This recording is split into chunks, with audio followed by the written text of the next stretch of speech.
جتنے حکومتیں دنیا کے اندر گزری جنہوں نے سید الشہداء کے ساتھ بغاوت رکھی، بغض رکھا، عناد رکھا، عزاداری کی مخالفت کی، جب بنو امیہ مر گئے ان کی قبروں کے نشان نہیں معلوم، بنی عباس ختم ہو گئے، پاکستان کی حکومت سمجھ لے کہ جو حکومت جو سیاستدان امام حسین سے ٹکراتا وہ ہواؤں میں پھٹ کے مر جاتا ہے۔ ہماری درس کا حق کا سیدھا راستہ۔ پاکستان کے اندر کبھی بھی نہ عزاداری رک سکتی ہے، نہ عزاداروں کو ختم کیا جا سکتا۔ عزیزان گرامی، جب عزادار دنیا میں چند ہزار افراد نہیں تھے اس وقت عزاداری نہیں رک سکی۔ آج پاکستان میں 45 ملین سے زیادہ شیعہ، آج پاکستان میں 4.5-5 کروڑ شیعہ، جتنا بھی آپ ٹارگٹ کر لیں گے کیا کر سکتے ہیں؟ کہاں گئے وہ؟ ان کی قبروں کے نشان معلوم نہیں ہیں جو حسین ابن علی کا نام مٹانا چاہتے تھے۔ اگر کسی کی قبر ملے تو ٹھوکر مار کے کہیں اٹھ، اگر تجھے فرصت ملے آزاد سے آ کے دیکھ، جن شیعوں کو تو ختم کرنا چاہتا تھا وہ آج بھی باقی ہے۔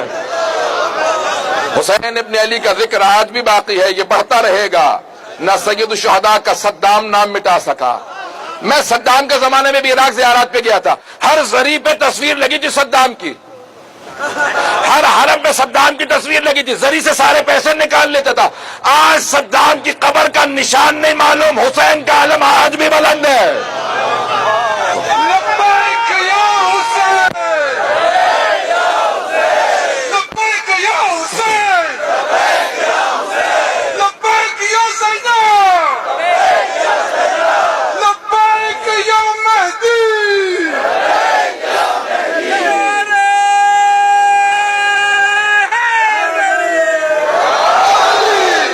اے پاکستانی حکمرانوں،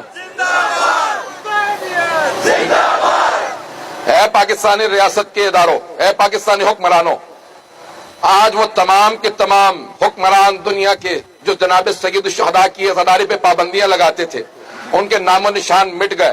کہاں ہے وہ حسن مبارک؟ کہاں گیا قذافی؟ جو حسین ابن علی کا دشمن تھا وہ مٹ رہا ہے۔ اے وہ حسن مبارک جس میں نہ کوئی حسن تھا نہ وہ مبارک تھا، آج وہ مٹ گئے جو حسین کو مٹانا چاہتے تھے۔ حسین کل بھی بلند تھا، حسین آج بھی بلند ہے۔ سید الشہداء کی عزاداری رک نہیں سکتی، عزاداروں کو ختم نہیں کیا جا سکتا۔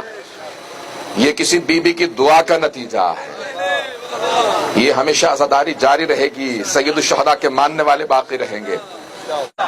آج ہماری مائیں، بہنیں، بیٹیاں اس جلوس میں بھی آ کے، پاکستان کے بھی ہر جلوس میں موجود ہو کے، تمام عزاداری کے جتنے پاکستان کے ادارے کے اس وقت پاکستان میں مجالس ہو رہی ہیں، سب جگہ خواتین بچوں کے ساتھ آ کے بتا رہی ہیں کہ ہمیں روک نہیں سکتے۔ جب ایک خاتون سے پوچھا گیا بچے کو کیوں لے کے آئی ہیں؟ یہاں پہ تو حملہ ہونے کے خطرات ہیں۔ انہوں نے کہا یہاں تک لانا میری ذمہ داری تھی، آگے جناب سیدہ کی ذمہ داری ہے۔ ہم اپنی اولادوں کو جناب سیدہ زینب سلام علیہ کے اولادوں پہ، ان کے بھائی پہ قربان کرنے کے لیے لے کے آئے ہیں۔ یہ عزاداری رکنے والی نہیں۔